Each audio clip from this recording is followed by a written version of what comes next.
Good morning बेटा। और ये नेगोशिएबल इंस्ट्रूमेंट का लास्ट पार्ट आज इस वीडियो के अंदर हम कवर करेंगे।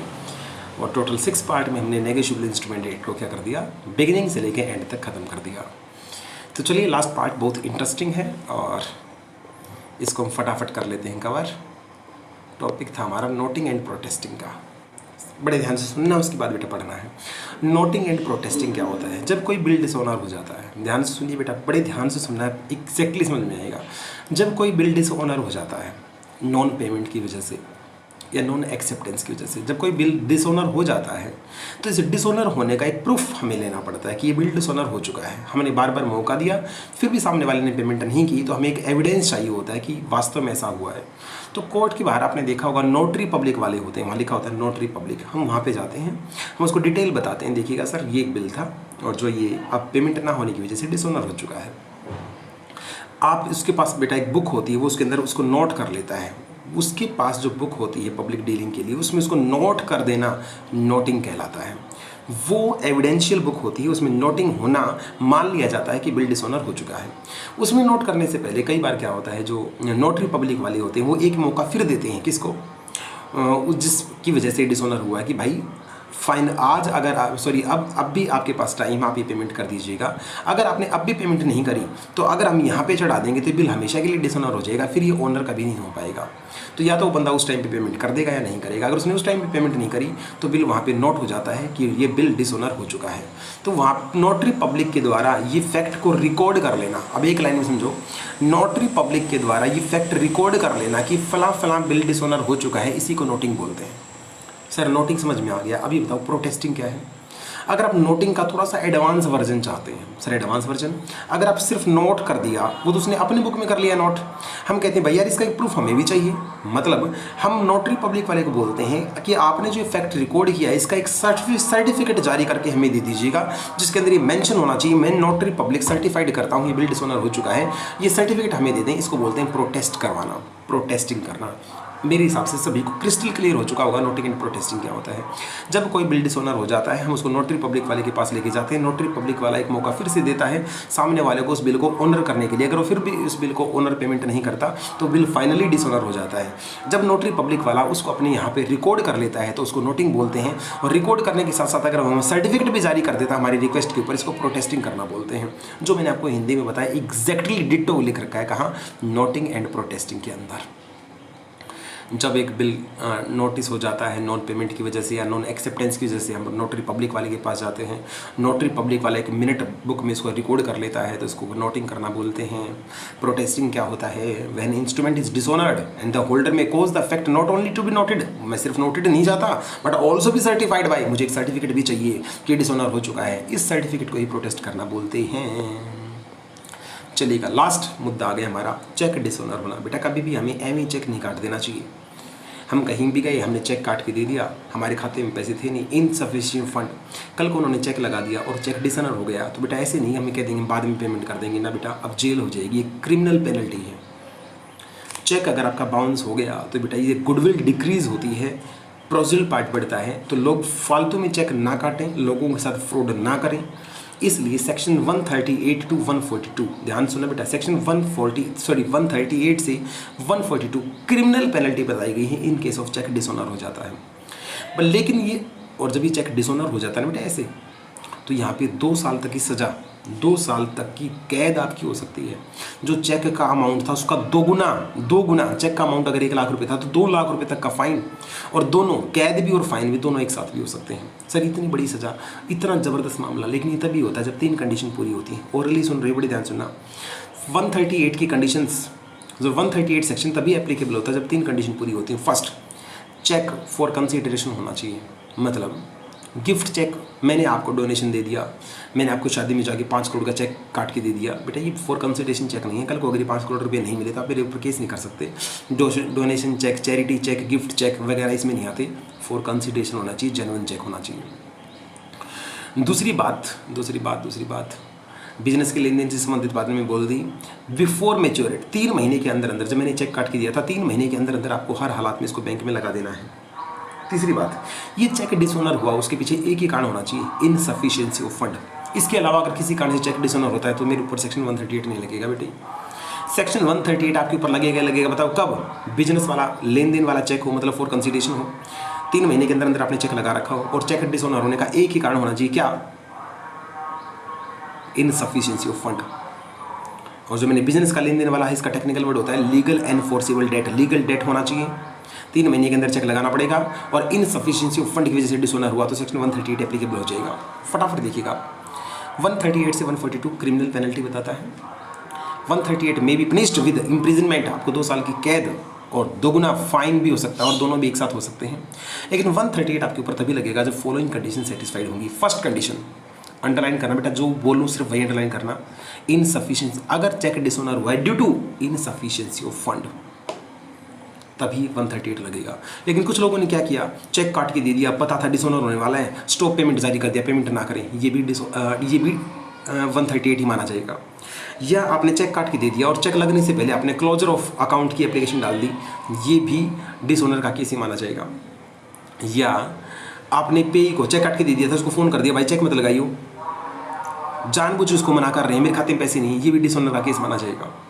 लेकिन प्रैक्टिकली बताऊँ बेटे क्या, जब कोई चेक डिसऑनर होता है, खाते में पैसे नहीं होते, तो बैंक वाला खुद ही फ़ोन कर देता है कि भाई साहब आपने चेक तो काट के दे रखे, इस अकाउंट में पैसे नहीं है, अपने अकाउंट में पैसे डाल लो। क्यों करता है बेटा ऐसा? नहीं तो लीगल प्रोसीडिंग्स बढ़ जाएंगी, कैद हो जाएगी, 20 पंगे होते हैं। तो नॉर्मली बेटा केस आने नहीं देते, बैंकर हमारी मदद कर देते हैं, और मीनवाइल हम बैंक के अंदर पैसा डाल देते हैं। खैर हम यहाँ राम राज्य की बात नहीं करेंगे, फटाफट बताएंगे। First condition, insufficiency of fund. Second condition, legal enforceable debt, underline कीजिएगा, लीगल एनफोर्सेबल डेट। और तीसरी कंडीशन, 3 महीने के अंदर अंदर आपको चेक प्रेजेंट करना है।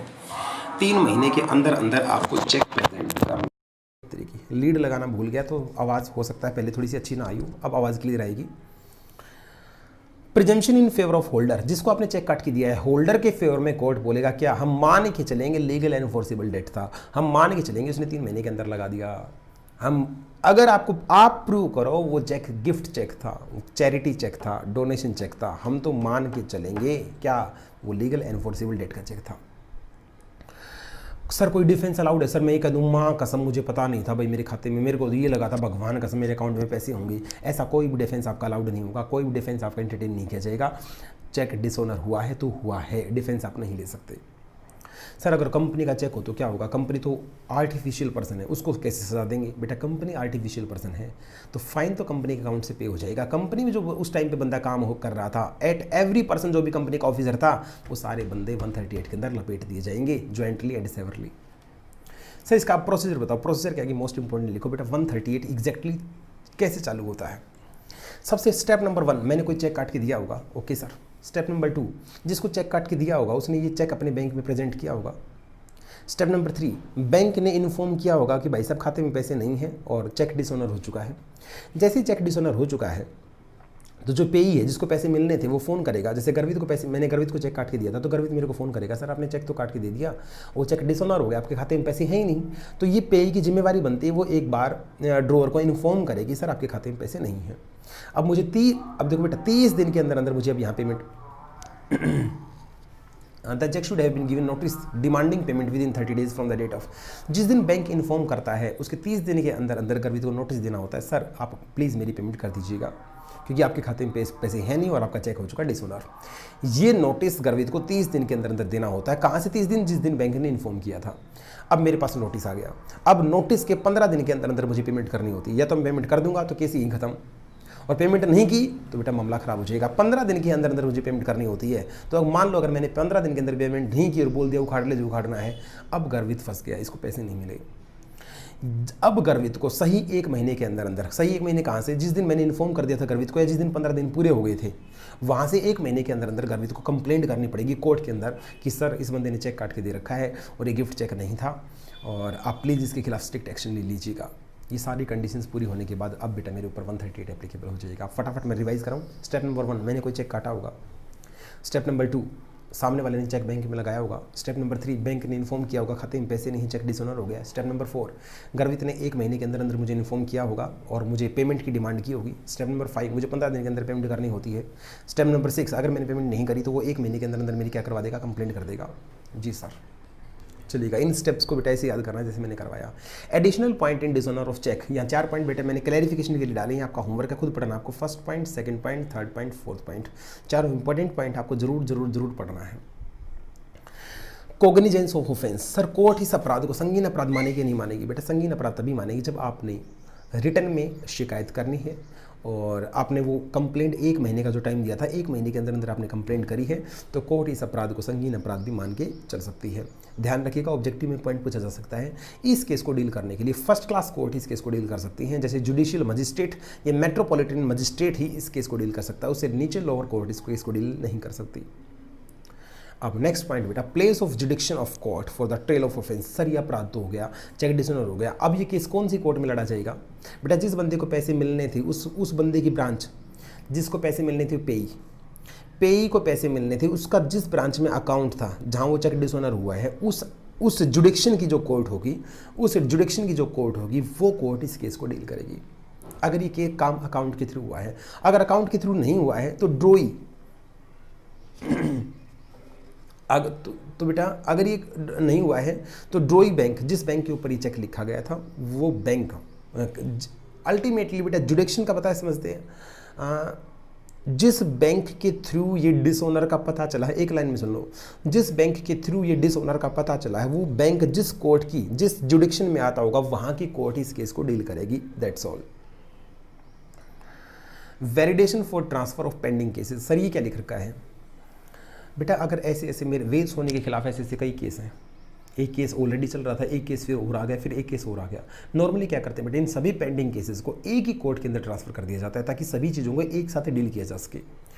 गर्वित का एक केस तो मेरे पास ऑलरेडी चल रहा था, फिर मैंने एक चेक इसको और काट के दे रखा था, एक चेक और डिसऑनर हो गया, तो गर्वित ने मेरे ऊपर एक केस और कर दिया, तो बेटा मैं सेम ड्रॉवर हूँ जिसके खिलाफ मल्टीपल केस हैं, तो ये सभी मल्टीपल केसेस क्या कर दिए जाते हैं, ट्रांसफर कर दिए जाते हैं एक ही कोर्ट के अंदर, ताकि एक बंदे के एक केस सारे एक ही जगह पे डील किए जा सकें। इसको बोलते हैं transfer of pending cases.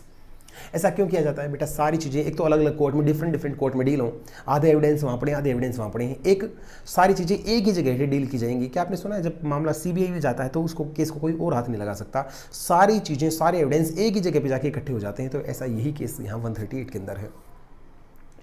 Section बेटा next 143, power to court to try case summarily. बेटा कोर्ट क्या करती है, छोटे केस होते हैं तो उनको समरी बेस पे डील कर लेती है, और जो बड़े केस उनके डेप्थ में जाती है क्योंकि कोर्ट के पास टाइम कम होता है। तो अगर आपका जो अपराध है, जो आपने जुर्म किया है, उसमें सज़ा अगर 1 साल से कम की है और जुर्माना 5,000 तक का है, उससे ज़्यादा का नहीं है, नॉट एक्सीडिंग, तो बेटा आपके केस को समरी वे में डील किया जा सकता है। नेक्स्ट है ऑफेंस आपके कंपाउंडेबल माने जाएंगे अगर कुछ और मेंशन ना कर रखा हो। कंपाउंडेबल ऑफेंस कौन से होते हैं बेटा? एक होता है ऑफेंस नॉन कंपाउंडेबल, एक होते हैं कंपाउंडेबल। जहां बेटा जेल जाने से बचा जा सकता है फाइन देके, वो कंपाउंडेबल होते हैं, और जहां जेल जाना पड़ेगा, पैसे देके जेल नहीं बचा सकते, उसको नॉन कंपाउंडेबल ऑफेंस बोलते हैं। राम रहीम जेल में क्यों है? क्योंकि बेटा उसका ऑफेंस जो है नॉन कंपाउंडेबल था। अगर बेटा पैसे दे के छूटना होता तो राम रहीम के पास तो बहुत ज़्यादा पैसे थे। चलिएगा, ये था बेटा हमारा टोटल नेगोशिएबल इंस्ट्रूमेंट एक्ट। तो 6 वीडियोज़ के अंदर हमने इसको कवर किया। मेरी रिक्वेस्ट आप बच्चों से कम 2 बार इन वीडियोज़ को देखना, नेगोशिएबल इंस्ट्रूमेंट पक्का हो जाएगा। फिर मैं अपनी अलग से मेरी तरफ से आप लोगों को केस स्टडी की प्रैक्टिस कराऊंगा, और प्रैक्टिस करा के पेपर में जब नेगोशिएबल इंस्ट्रूमेंट एक्ट करने बैठोगे तो धड़ाधड़ क्वेश्चन निकलेंगे, ये मेरी गारंटी है आपसे। चलिए मिलते हैं नेक्स्ट वीडियो के अंदर। जय हिंद, जय भारत।